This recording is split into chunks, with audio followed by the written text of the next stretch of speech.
ارشاد فرماتا ہے فیہ آیات بینات، اس میں اللہ تعالیٰ کی کھلی ہوئی نشانیاں ہیں۔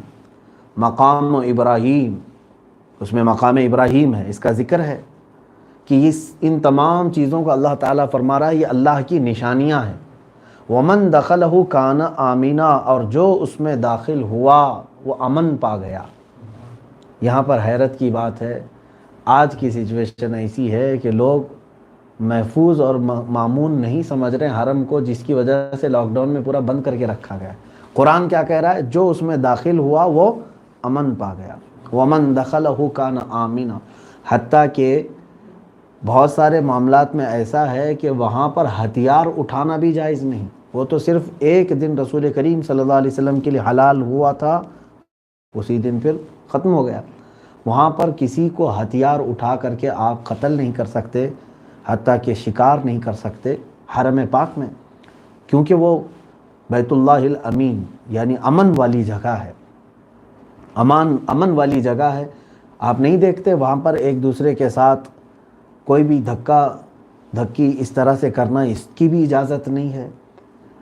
تو مجھے یہاں عرض یہ کرنا ہے کہ جس مقام کو اللہ نے امن والا فرمایا، اور پھر ابراہیم علیہ السلام نے دعا بھی تو یہی کی تھی، وَإِذْ قَالَ إِبْرَاهِيمُ رَبِّ اجْعَلْ هَذَا بَلَدًا آمِنًا، حضرت ابراہیم علیہ السلام نے یوں کہا تھا، اے ہمارے رب اس شہر کو امن والا بنا دے، اس شہر کو امن والا بنا دے۔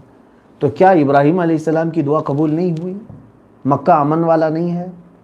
یقیناً ہے، کیونکہ اللہ تعالیٰ نے ان کی دعا قبول فرمائی، اور مکہ مکرمہ کے رہنے والوں کو اللہ نے، جبکہ مکہ کی زمین کچھ نہیں اگاتی تھی، باوجود اس کے ہر قسم کے پھل مکہ میں پہنچائے، کیونکہ وہ بھی دعا حضرت ابراہیم علیہ السلام نے کی تھی۔ تو اب عرض یہ کرنا ہے کہ اللہ عز و جل جس کو امن والا کہہ رہا ہے، لیکن اب کی حکومتیں کہہ رہی ہیں کہ ڈینجر ہے، یہاں پر جانے سے بیماریاں لگ سکتی ہیں۔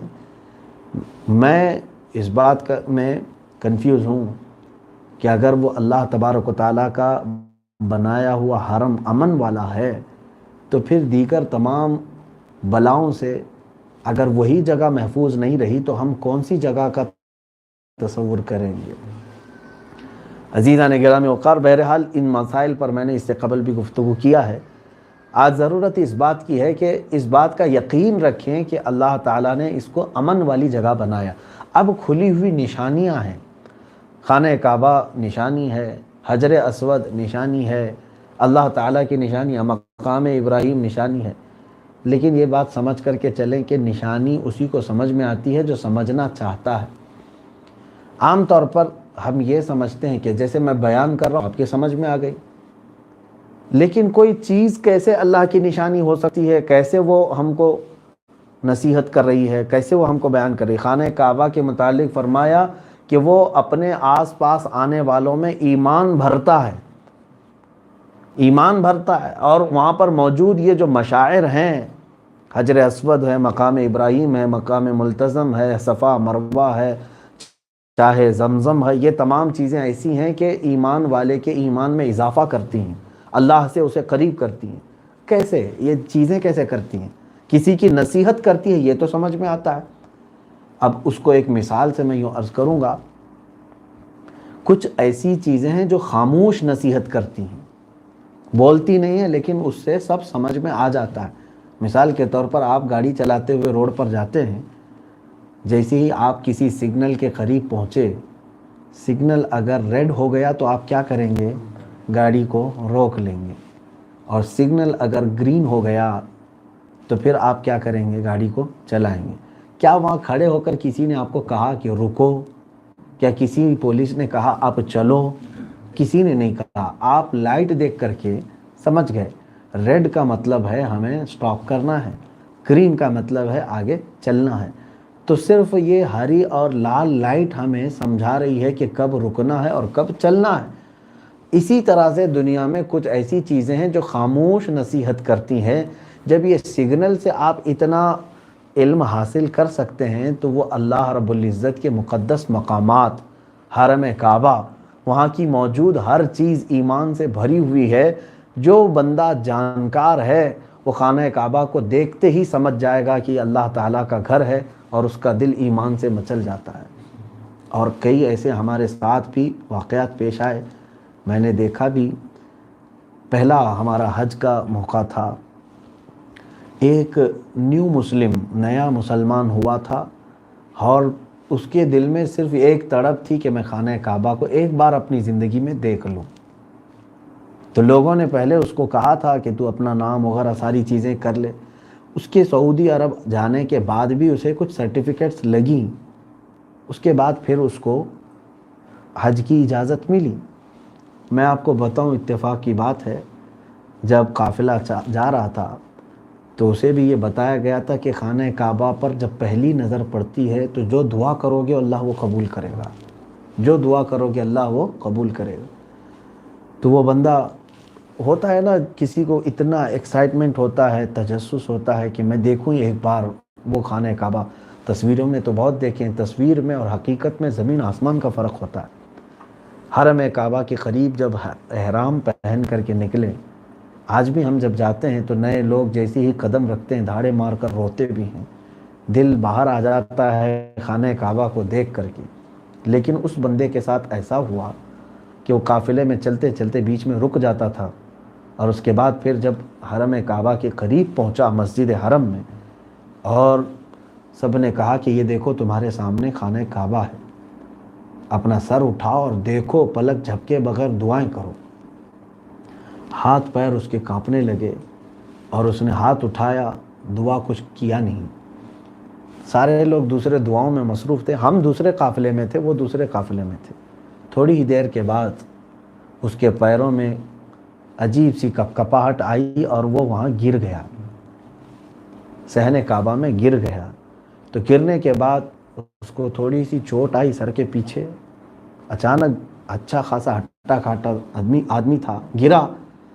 لوگوں نے اس کو آ کر کے زمزم ڈالا کہ غشی آ گئی ہے، بے ہوشی آ گئی ہے، پہلا سفر ہے۔ اس کے بعد وہ اٹھا نہیں، ہیلتھ والوں کو بلایا گیا، آ کر کے انہوں نے چیک کر کے بتایا کہ اس کی روح قبض ہو چکی ہے۔ پہلا سفر تھا، رونگٹے کانپ جاتے ہیں جب بھی میں اس چیز کو یاد کرتا ہوں کہ کیا کسی کو خانہ کعبہ کے پاس پہنچتے ہی اتنا رعشہ طاری ہو جاتا ہے کہ دل مچل جائے۔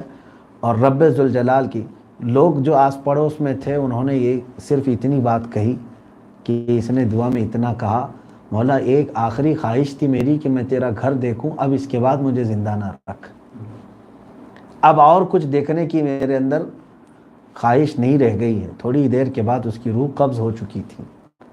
عزیزان گرامی وقار، خانہ کعبہ کے ارد گرد ہزاروں نعمتیں، برکتیں ہیں۔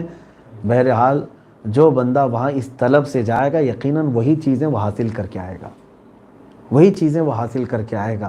لیکن عام طور پر جو پکنک کے طور پر ٹور مچانے کے لیے جو جا رہے ہیں، انٹرٹینمنٹ کے لیے، لوگ یہ سوچتے ہیں ادھر کشمیر شملہ گھومنے سے بہتر ہے کہ عمرہ کر کے آ جائیں۔ کچھ لوگ کہتے ہیں سوئٹزرلینڈ جانے سے بہتر ہے کہ، تو تم نے تو کمپیئر کر لیا کہ ادھر ادھر عیاشی کرنے کی بجائے یہاں پر ہم نہیں۔ میرے عزیزو، یہ کوئی ٹائم پاس اور وقت گزارنے کے لیے عمرہ حج نہیں ہوتا، بلکہ اپنے دلوں کے اندر ایمان کی قوت کو بھرنے کے لیے اور اپنے رب ذوالجلال کا قرب حاصل کرنے کے لیے۔ بہرحال یہ آیتیں تھیں، یہاں پر خانہ کعبہ کی تفصیل ہے۔ میں پھر کبھی عرض کرتا ہوں کہ کتنی مرتبہ کعبے کو بنایا گیا۔ سب سے پہلے خانہ کعبہ کو فرشتوں نے تعمیر کیا، آدم علیہ السلام کے دنیا میں قدم رکھنے سے پہلے ہی فرشتوں نے اس کو بنایا۔ پھر اس کے بعد آدم علیہ السلام نے، پھر کئی ادوار میں خانہ کعبہ کی تعمیر ہوتی گئی، جو آج موجودہ کعبہ ہے۔ اور اس کی بنیادوں کو آج جو آپ دیکھ رہے ہیں، اس کی جو ہائٹ ہے، اس کو حضرت ابراہیم علیہ السلام نے تعمیر کیا۔ یہ اتنا اونچا جو بنایا گیا، یہ حضرت ابراہیم علیہ السلام کی تعمیر ہے۔ اسی لیے حضرت ابراہیم علیہ السلام کو بانی کعبہ کہتے ہیں، یعنی کعبہ کے بنانے والے۔ حالانکہ کعبہ اس سے بہت پہلے سے ہے، لیکن اس شکل میں اتنے بڑے پیمانے پر حضرت ابراہیم علیہ السلام نے بنایا۔ یہ خانہ کعبہ کی مختصر سی چیزیں میں نے عرض کی۔ اس بارے میں ہم نے آج تلاوت کیا ہے۔ اللہ عز و جل نے اور کچھ باتیں ہمارے متعلق فرمائی۔ ارشاد فرماتا ہے، کنتم خیر امت اخرجت للناس، تم لوگ سب سے بہترین امت ہو۔ امت مصطفیٰ کو اللہ تعالیٰ نے فرمایا خیر امت، ہمیں ایک اللہ نے لقب دیا ہے کس بات کا؟ تم خیر امت ہو۔ لیکن آپ کو یہ بھی میں بتا دوں کہ کیوں خیر امت کہا گیا ہم کو؟ کم و بیش 1,24,000 انبیاء کرام آئے اور ان کی امتیں بھی ہوئی۔ کسی نبی کی امت میں کچھ لوگ تھے، کسی میں زیادہ تھے، سب کی امتیں رہیں، لیکن امت مصطفیٰ صلی اللہ علیہ وسلم کو رب تعالیٰ فرما رہا ہے تم خیر امت ہو۔ اس کی وجہ یہ ہے کہ تمہارے اندر 3 عادتیں ہیں، تأمرون بالمعروف وتنہون عن المنکر وتؤمنون باللہ۔ اللہ فرماتا ہے تم اچھائیوں کا حکم دیتے ہو، برائیوں سے منع کرتے ہو لوگوں کو، اور اللہ کو بغیر دیکھے ایمان لاتے ہو۔ یہ 3 چیزیں تمہاری خصوصیات ہیں۔ میرے عزیزوں، میں آپ سے یہ کہنا چاہتا ہوں کہ اگر یہ 3 چیزوں کو آپ نے نہیں اپنایا تو پھر خیر امت کے مصداق بھی نہیں ہو۔ آج بہت سارے لوگوں نے اپنی یہ ڈیوٹی چھوڑ دی۔ آپ کو اپنی زندگی بھر بھلائی کا حکم دینا ہی ہے۔ لوگ یہ سمجھتے ہیں کہ خیر کی دعوت دینے کا کام صرف علماء کا ہے، مبلغین کا ہے، مولوی حضرات کا ہے، مائک ملے تو ہی دیں گے۔ نہیں، ہر مسلمان کی ذمہ داری ہے جو امت مصطفیٰ میں ہے کہ وہ خیر کی دعوت دے۔ آپ باپ ہیں تو اپنے بیٹوں کو، شوہر ہیں تو اپنی بیوی کو، اور آپ استاد ہیں تو اپنے شاگردوں کو، کسی جگہ آپ کام کر رہے ہیں تو اپنے ہم اثر لوگوں کو، آپ اگر مالک ہیں فیکٹری کے تو آپ کے مزدوروں کو، ہر فیلڈ میں آپ جہاں پر ہیں آپ اپنے ماتحت کو، جہاں تک آپ کی رسائی ہو سکتی ہے خیر کی دعوت دینا ضروری ہے۔ آپ یہ نہ سوچیں کہ سب یہ کام علماء کا ہے، مسجد جا رہے ہیں سب لوگ سیکھ کر کے آئیں گے۔ آپ نے جو سیکھا وہ دوسرے تک کیوں نہیں پہنچاتے؟ جب یہ منصب آپ نے چھوڑ دیا تو پھر خیر امت میں آپ کا کیا مقام ہے؟ ایک چیز یہ بھی چھوٹ گئی ہے۔ دوسری ہے وَتَنْهُونَ عَنِ الْمُنْكَرِ، اور جو برائیوں سے روکنے کی عادت ہونی چاہیے تھی وہ بھی ختم کر دیا۔ آج برائیوں سے کتنے لوگ روکتے ہیں؟ ہم تو ٹھٹا مار کر کے ہنستے ہیں برائیوں کو دیکھ کر، بلکہ برائیاں ہو رہی وہاں سے یوں ہی گزر کے چلے جاتے ہیں۔ آپ اپنا منصب اختیار کرو، استعمال کرو۔ ہو سکتا ہے آپ کی بات نہ مانے، لیکن آپ اپنا فریضہ تو پورا کر سکتے ہیں۔ بہت تو ایسے ہیں کہ اپنے گھروں میں بھی نہ دعوت دیتے ہیں اور نہ اپنے گھروں میں برائیوں سے روکتے ہیں۔ ہر ایک سے سوال ہوگا، کلکم راعٍ وکلکم مسئول عن رعیتہ، حدیث میں ہے تم میں سے ہر ایک نگہبان ہے اور تمہارے ماتحت رہنے والوں کے بارے میں تم سے پوچھا جائے گا۔ ایک باپ سے پوچھا جائے گا کہ تمہاری اولاد کیوں بگڑ گئی، تمہاری بیوی کے متعلق تم سے پوچھا جائے گا۔ حتیٰ کہ حدیث پاک میں رسول کریم صلی اللہ علیہ وسلم نے فرمایا دیوس جہنم میں جائے گا، دیوس جہنم میں جائے گا، دیوس جہنم میں جائے گا۔ 3 بار میرے آقا صلی اللہ علیہ وسلم نے فرمایا۔ صحابہ نے پوچھا یا رسول اللہ صلی اللہ علیہ وسلم یہ دیوس کون ہے؟ میرے آقا صلی اللہ علیہ وسلم نے فرمایا وہ شخص جس کی بیوی بغیر پردہ اس کے باہر جاتی ہے اور وہ اس کو روکتا نہیں، جس کی بیوی بے پردہ باہر گھومتی ہے اور وہ اپنی بیوی کو روکتا نہیں۔ برائیوں سے نہ روکنے کا انجام دیکھ رہے ہیں آپ۔ تو یہاں پر خیر امت ہم کو جو کہا گیا ہے وہ اس وجہ سے کہ تم اچھائیوں کا حکم دیتے ہو اور برائیوں سے روکتے ہو۔ اب اندازہ کرو جو شخص اپنی بیوی کو نہیں روک سکا برائیوں سے، اس کا انجام یہ ہے کہ وہ جہنم میں جائے گا، اور جو بیوی خود برائیاں کرتی ہو اس کا انجام کیا ہوگا؟ یہاں پر میں آپ کو بتاؤں، جبرائیل امین علیہ الصلاۃ والتسلیم ایک مرتبہ رسول کریم صلی اللہ علیہ وسلم کی بارگاہ میں حاضر ہوئے، عرض کیا آقا صلی اللہ تعالیٰ علیہ وسلم ایک بار ایک بستی پر اللہ تعالیٰ نے عذاب نازل کرنے کا حکم دیا، اے جبرائیل جاؤ اس بستی کو پورا تباہ کر دو، اس میں سارے نافرمان ہیں، سارے گنہگار ہیں۔ جبرائیل امین کہتے ہیں کہ اس بستی میں ایک نیک بندہ بھی تھا جس کے کوئی گناہ نہیں تھے۔ میں نے عرض کیا مولا اس نیک بندے کا کیا کروں؟ اللہ تعالیٰ نے فرمایا اس کو بھی عذاب میں گرفتار کرو۔ جب عذاب آئے پوری بستی پر ایک کو الگ نہیں کیا جائے گا۔ جبرائیل امین علیہ السلام ارشاد فرماتے ہیں کہ میں نے اللہ رب العزت سے پوچھنے کی جرت نہیں کی کہ کیوں، اس کا کیا قصور ہے، اس بستی کو تباہ کر دیا گیا، عذاب سے ہلاک کر دیا گیا۔ چند دنوں کے بعد بارگاہ رب العزت میں جبرائیل امین نے عرض کیا، اس بندے کے متعلق سوال کیا، تو اللہ عز و جل نے ارشاد فرمایا اے جبرائیل وہ نیک تو تھا، اس نے گناہوں سے اپنے آپ کو بچا کر رکھا تو تھا، لیکن جس بستی میں وہ رہتا تھا اس کے سامنے بے حیائیاں ہوتی تھی، برائیاں ہوتی تھی، اور وہ دیکھ کر خاموش رہتا تھا، روکتا نہیں تھا۔ اس وجہ سے اس کو بھی ہم نے انہی برائی کرنے والوں کے ساتھ ہی ہلاک کر دیا۔ یہ سمجھ کر کے چلیں کہ یہ منصب ہم سے چھوٹنے نہ پائے۔ جب تک آپ ہیں برائیوں سے روکیں لوگوں کو جتنا ہو سکتا ہے، کیونکہ جتنے دن آپ خاموش رہیں گے اتنی برائیاں بڑھتی جائیں گی۔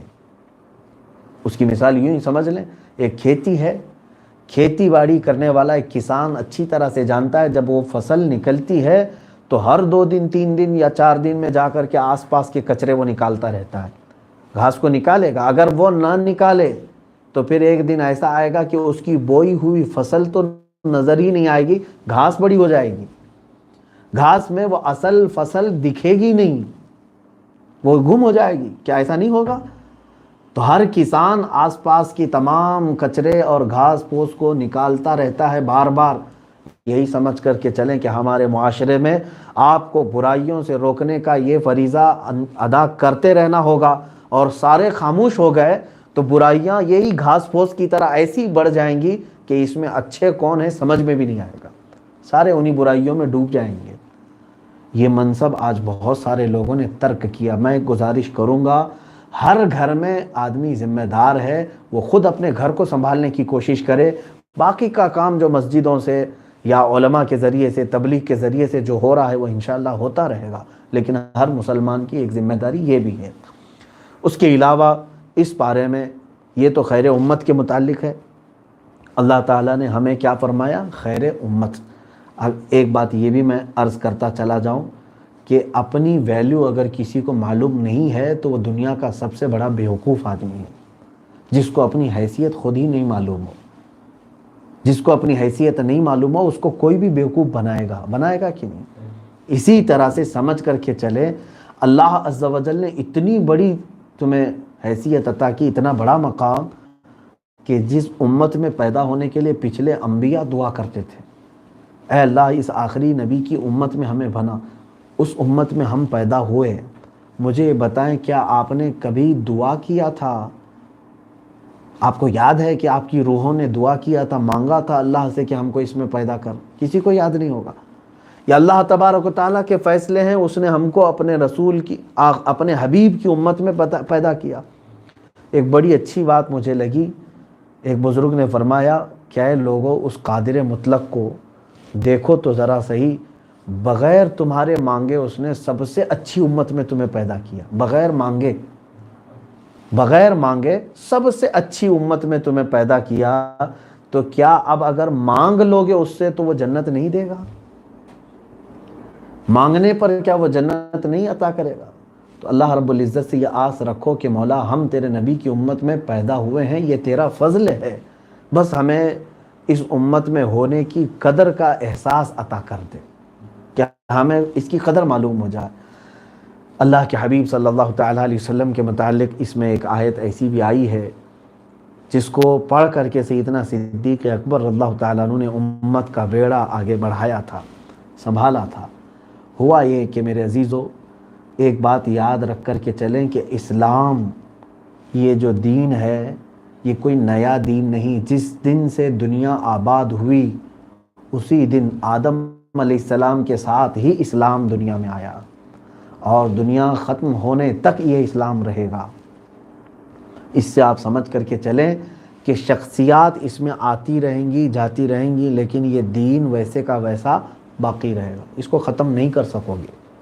جب سے دنیا ہے تب سے یہ دین ہے، اس کو ختم نہیں کر سکے گا، کوئی نہیں ختم کر سکے گا۔ یاد رکھ کر کے چلیں آپ، یہ آج قتل عام کر دیں مسلمانوں کا تب بھی اسلام ختم نہیں ہوگا۔ تم مسلمانوں کو تو مار سکتے ہو لیکن اسلام کو نہیں۔ اس کی جڑیں وہ ہیں کہ جس کی جڑیں تحت الثری میں ہیں تو اس کی شاخیں اوج ثریا میں ہیں، اس درخت کو ہلا نہیں پاؤ گے۔ قرآن میں اللہ نے فرمایا ہے کہ اس کو لوگ اپنے منہ کے پھونک سے بجھانا چاہتے ہیں، لیکن اللہ تعالیٰ اپنے اس نور کو مکمل کر کے رہے گا۔ میں یہ کہنا چاہتا ہوں کہ آدم علیہ الصلوۃ والتسلیم یہ دین لے کر آئے اور اپنی زندگی پوری گزاری اور اس دین کو پھیلایا اور واپس اپنے رب ذوالجلال کی بارگاہ میں چلے گئے۔ ہر نبی آتے گئے اس دین کی تبلیغ کرتے رہے۔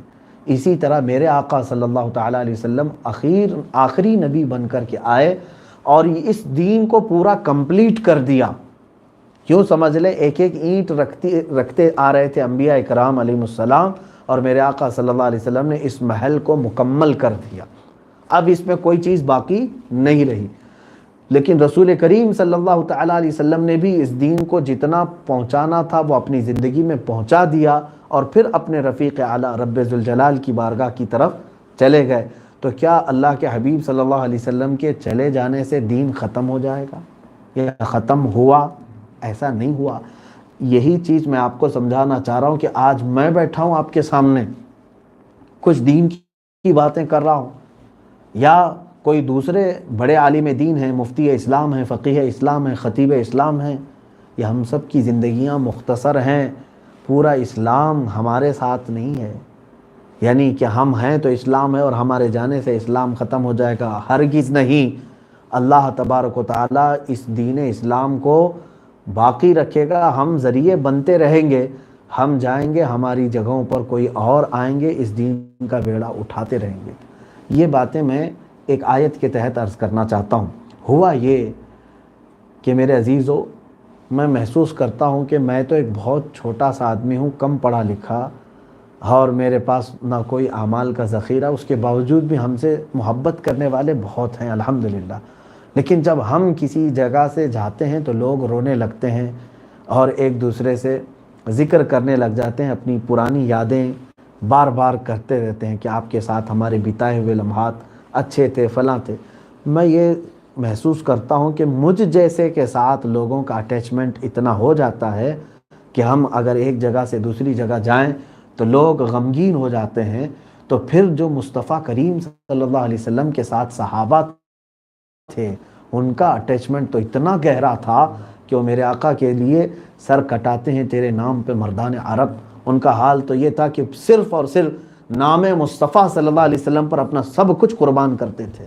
ان کا حال تو یہ تھا صحابہ کا کہ ایک لمحہ اگر حضور کو نہ دیکھتے تو بے چین و بے قرار ہو جاتے تھے. حتیٰ کہ مدینہ طیبہ میں اگر حضور صلی اللہ تعالیٰ علیہ وسلم کہیں نہیں دکھتے تو حضور کی خوشبو سے وہ گلیوں گلیوں میں ڈھونڈتے ہوئے حضور تک پہنچتے تھے.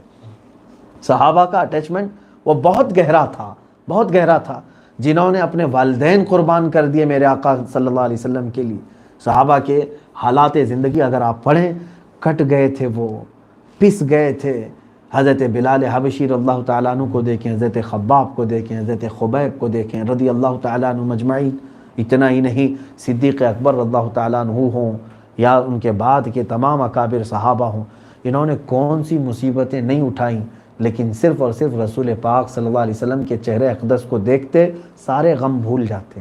ان صحابہ کے لیے میں سمجھتا ہوں بدر میں اتنا کڑا امتحان نہیں ہوا، احد میں اتنا کڑا امتحان نہیں ہوا، خندق میں اتنا کڑا امتحان نہیں ہوا، لیکن ان صحابہ کی زندگی میں ایک سخت ترین امتحان آیا. وہ تھا میرے آقا صلی اللہ علیہ وسلم کی وفات کا دن، جب رسول کریم صلی اللہ تعالیٰ علیہ وسلم اپنا آخری حج ادا فرما کر واپس مدینہ طیبہ تشریف لائے. اللہ کے حبیب صلی اللہ تعالیٰ علیہ وسلم علالت کی وجہ سے مسجد نبوی میں تشریف نہیں لاتے تھے، لیکن صحابہ کہتے ہیں نماز کا وقت ہوتا سارے مسجد میں ہوتے، لیکن چہرہ حضور کے حجرے کی طرف لگا رہتا تھا کہ اب حجرہ کھلے گا، اب میرے آقا تشریف لائیں گے. لیکن 17 نمازیں صدیق اکبر رضی اللہ تعالیٰ عنہ نے حضور صلی اللہ علیہ وسلم کی غیر موجودگی میں پڑھائیں. ایسے حالات بھی ہوئے اللہ کے حبیب صلی اللہ تعالیٰ علیہ وسلم کبھی اپنے حجرہ پاک کا پردہ ہٹاتے اور صحابہ اکرام کو جماعت میں کھڑا ہوا دیکھتے. ایک روایت یہ بھی ہے کہ صحابہ نماز پڑھ رہے تھے، حضور صلی اللہ تعالیٰ علیہ وسلم مسجد نبوی شریف میں تشریف نہیں لائے تھے. علالت اتنی تھی، تکلیف اتنی بڑھ گئی تھی. یہ ربیع الاول شریف کا ہی مہینہ تھا. فرماتے ہیں صحابہ کہ پردہ ہٹا تو سارے صحابہ کے چہرے مڑ گئے قبلے سے حضور کی طرف. حضور صلی اللہ تعالیٰ علیہ وسلم نے، اور پھر صحابہ کی آوازیں بلند ہونے لگی. میرے آقا صلی اللہ علیہ وسلم نے پھر پردہ ہٹا دیا، لیکن حضور نے منع نہیں فرمایا کہ کسی کی تمہاری نماز خراب ہوئی، کسی کی نماز گئی، نہیں، بلکہ صحابہ اکرام کی وہ نماز مکمل ہی ہوئی. اسی عقیدے کو میرے امام نے کہا ہے، حاجیو آؤ شہنشاہ کا روزہ دیکھو، کعبہ تو دیکھ چکے، کعبے کا کعبہ دیکھو۔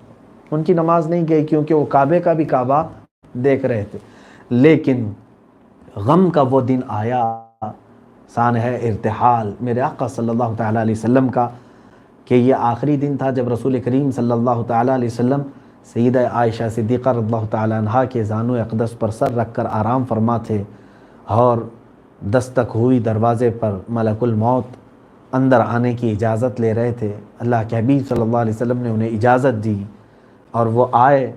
حضور اکرم صلی اللہ تعالیٰ علیہ وسلم نزع کی تکلیف میں تھے۔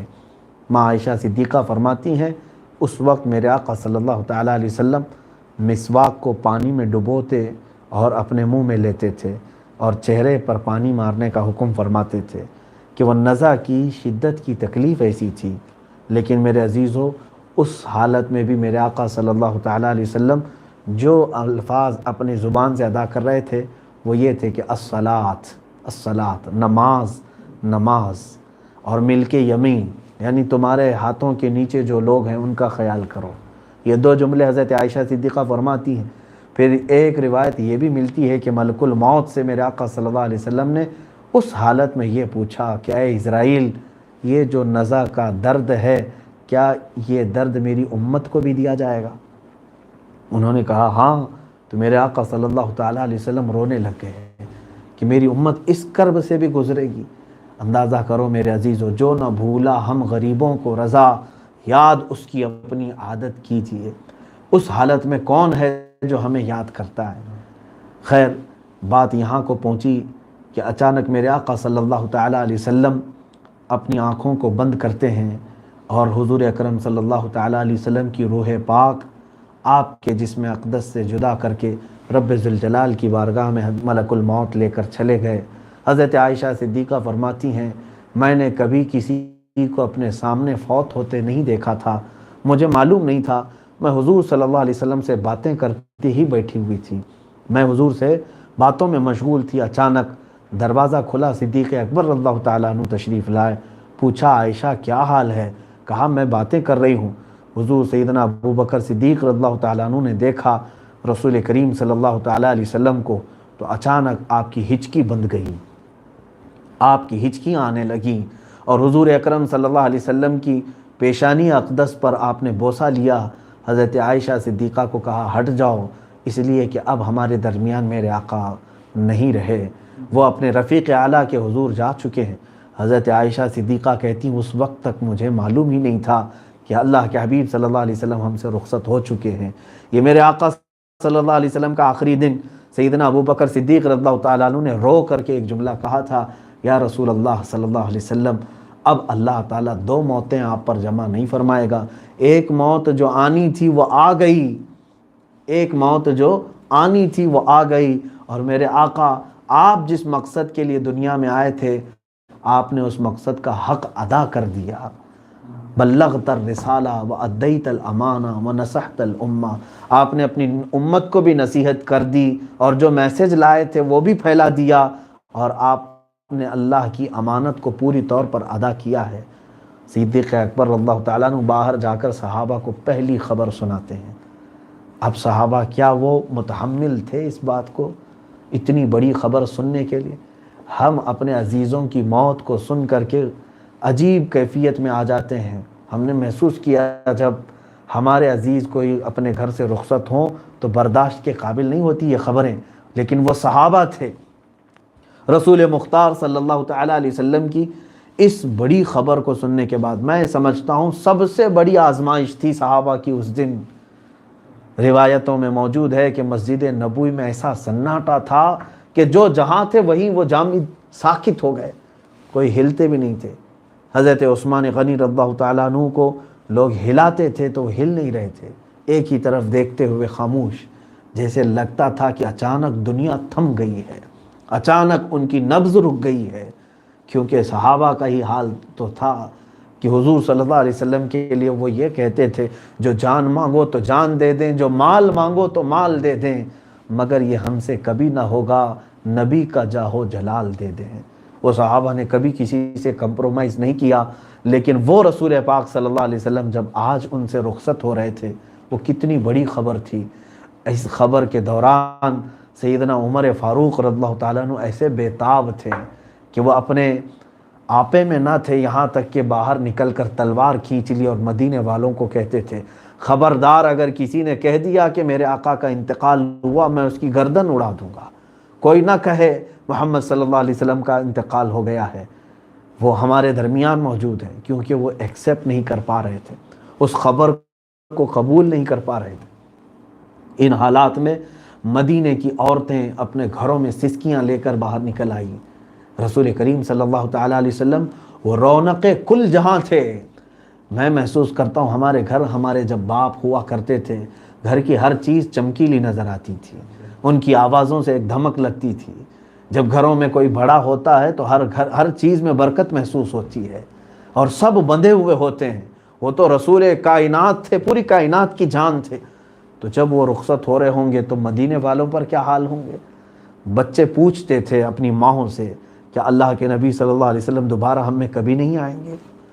ان کے گھروں کی برکت، ان کے مال کی طاقت، ان کے اندر کا جذبہ، سب کچھ رسول کریم صلی اللہ علیہ وسلم سے وابستہ تھا۔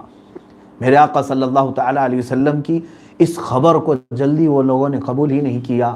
ایسے مومنٹ پر، ایسے موقع پر اگر کسی نے امت کا بیڑا پھر سے سنبھالا ہے تو وہ صدیق اکبر کی ذات ہے۔ میرے عزیزوں، صحابہ نے اور بہت سارے لوگوں نے ہو سکتا ہے اس زمانے میں یہ محسوس کر لیا کہ دین لے کر کے آئے تھے میرے مصطفیٰ صلی اللہ علیہ وسلم، اب وہ چلے گئے تو شاید دین بھی ان کے ساتھ چلا گیا، لیکن ایسا نہیں ہے۔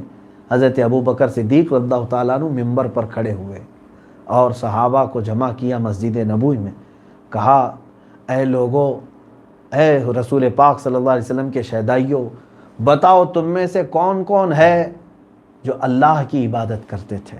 سبوں نے کہا ہم اللہ کی عبادت کرتے تھے۔ پوچھا کہ تم میں سے کوئی ہے جو محمد صلی اللہ علیہ وسلم کی عبادت کرتے تھے؟ کہا نہیں، محمد صلی اللہ علیہ وسلم کی عبادت نہیں، ان کی تعظیم کرتے تھے، وہ اللہ کے رسول ہیں۔ تو صدیق اکبر نے کہا سن لیں سب توجہ کے ساتھ، جو محمد صلی اللہ علیہ وسلم کی عبادت کرتے تھے وہ سن لیں کہ محمد صلی اللہ علیہ وسلم اللہ کے ایک رسول تھے، وہ آئے اور انہوں نے اپنا فریضہ پورا کیا اور وہ واپس چلے گئے۔ اور جو اللہ کی عبادت کرتے تھے وہ بھی سن لیں، اللہ کل بھی تھا، آج بھی ہے اور ہمیشہ رہے گا، اس کی عبادت کبھی ختم نہیں ہوگی۔ پھر یہ آیت انہوں نے تلاوت کی، وَمَا مُحَمَّدٌ إِلَّا رَسُولٌ قَدْ خَلَتْ مِن قَبْلِهِ الرُّسُلُ، محمد صلی اللہ علیہ وسلم اللہ کے ایک رسول ہیں، ان سے پہلے بھی بہت سے رسول آئے۔ أَفَإِن مَاتَ أَوْ قُتِلَ انقلبتم عَلَىٰ أَعْقَابِكُمْ، اللہ خود فرماتا ہے اگر وہ انتقال فرما گئے یا شہید ہو گئے حضور صلی اللہ علیہ وسلم تو کیا تم اپنے الٹے پاؤں پھر جاؤ گے؟ وَمَن يَنْقَلِبْ عَلَىٰ عَقِبَيْهِ فَلَن يَضُرَّ اللَّهَ شَيْئًا، اللہ فرماتا ہے اور جو اگر پھر بھی گیا تو اللہ کا اس نے کچھ نہیں بگاڑا، اللہ کا کیا نقصان کرے گا، وہ خود اس نے اپنا نقصان کیا۔ یہ سمجھ کر کے چلیں کہ دین اگر کوئی چھوڑ کر کے گیا تو اسلام پہ کچھ فرق نہیں آنے والا ہے، بلکہ اس نے خود اپنا خاتمہ برا کیا، اپنا خراب کیا، اپنی آخرت خراب کی۔ تو حضرت ابوبکر صدیق نے جب یہ آیت تلاوت کی تو صحابہ فرماتے ہیں ہم کو تو ایسا لگا کہ یہ آیت تو ہم پہلے بھی پڑھتے تھے مگر کبھی ہمارا ذہن اس طرف نہیں گیا تھا۔ بعض نے کہا کیا قرآن میں یہ آیت پہلے سے ہے؟ اس دن حضرت ابوبکر صدیق رضی اللہ تعالیٰ عنہ نے اس آیت کو تلاوت کر کے پھر سے ان کو ایک نئی زندگی عطا کی اور پھر اسلام چلا۔ اللہ کے حبیب صلی اللہ تعالیٰ علیہ وسلم کی اس رحلت کو صحابہ اکرام نے برداشت کیا۔ اس کا مطلب یہ ہے میرے عزیزو، اس سے بڑی مصیبت کوئی اور نہیں ہو سکتی کہ رسول پاک صلی اللہ علیہ وسلم ان کے درمیان سے گئے ہوں اور انہوں نے اپنے ہاتھوں سے میرے آقا کونین صلی اللہ علیہ وسلم کو قبر اطہر میں رکھا ہو، دفن کیا ہو۔ یہ لمحات ان کے لیے میں سمجھتا ہوں سب سے بڑے تھے۔ جب انہوں نے اتنی بڑی چیز کو برداشت کر لیا تو امت مصطفیٰ کے لیے درس ہے، اے مسلمانوں، بڑی سی بڑی تمہارے لیے آفتیں آئیں، تمہارے قدم نہیں ڈگمگانا چاہیے، تم اسلام پر ہمیشہ قائم رہو۔ چیزیں آتی رہیں گی، جاتی رہیں گی اور تمہیں اسلام پر قائم رہنا ہوگا۔ رسول کریم صلی اللہ تعالیٰ علیہ وسلم ہاں وہ دنیا سے پردہ تو فرما گئے، لیکن ایک بات یاد رکھیں، وہ اپنی روحانیت کے ساتھ ہمیشہ اپنی امت کے درمیان موجود رہیں گے۔ میرے آقا صلی اللہ علیہ وسلم اپنی قبر انور میں زندہ ہیں اور اپنی امت کو ملاحظہ بھی فرما رہے ہیں۔ خود میرے آقا صلی اللہ علیہ وسلم نے فرمایا بھی ہے کہ میری امت کے اعمال فرشتے ہر جمعرات کو میرے پاس پیش کرتے ہیں، ہر ایک کے، تمہارے سب کے اعمال حضور صلی اللہ علیہ وسلم کے پاس پیش کیے جاتے ہیں۔